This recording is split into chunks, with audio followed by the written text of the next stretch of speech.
আসসালামু আলাইকুম।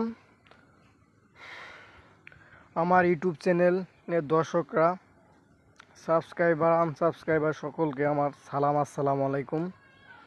আমি আপনাদের উদ্দেশ্যে একটা কথা বলতে চাই।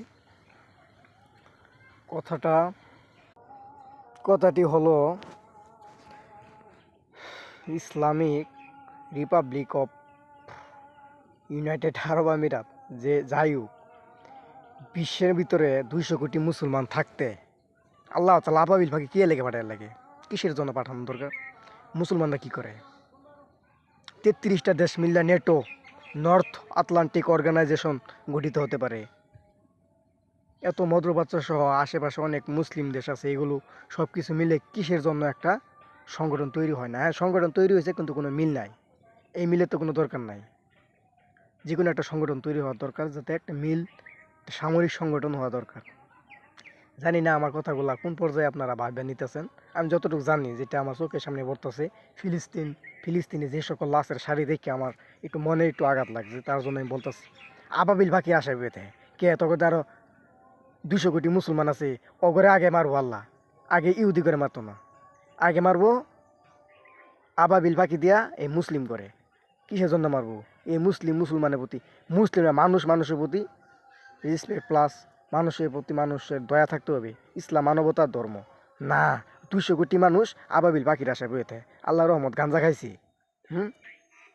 নবীজি আমাদের ইসলামিক পতাকা, সৌদি আরব পতাকার নিচে দেওয়া আছে যে একটা তলোয়ার। তলোয়ার দ্বারা কি বুঝাইছে? তোরা আগে তো পরমাণু অস্ত্র তৈরি তৈরি করে না, কে এর জন্য তৈরি করে নাই? কথাটা কি আমি খারাপ বলছি? আপনারা বলবেন পরমাণু অস্ত্র কিসের জন্য তৈরি করে না? পরমাণু অস্ত্র কিসের জন্য তৈরি করলো না? ওদের কি মাথার মধ্যে, কি মস্তকের মধ্যে কি ঢুকছে? গোবর ঢুকছে? পরমাণু অস্ত্র কিন্তু তৈরি করার দরকার ছিল ওই তলোয়ারের চিহ্ন দিকে। পতাকার মধ্যে উপরে লা ইলাহা ইল্লাল্লাহ মুহাম্মদ রাসূলুল্লাহ, নিচে আছে মনে করেন তলোয়ারের ছবি। তলোয়ার দ্বারা বুঝাইছে আমাদের নবী, তোমাদের অস্ত্র শস্ত্র তৈরি কর।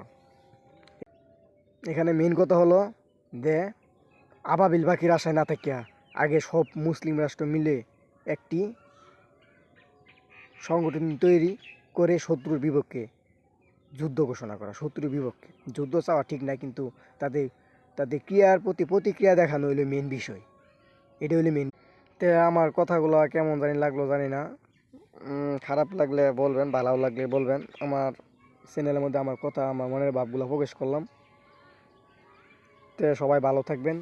এখন একটার সময়, এটা আমাদের লিচু গাছ, এখানে বসে আমি ভিডিও শুরু করলাম।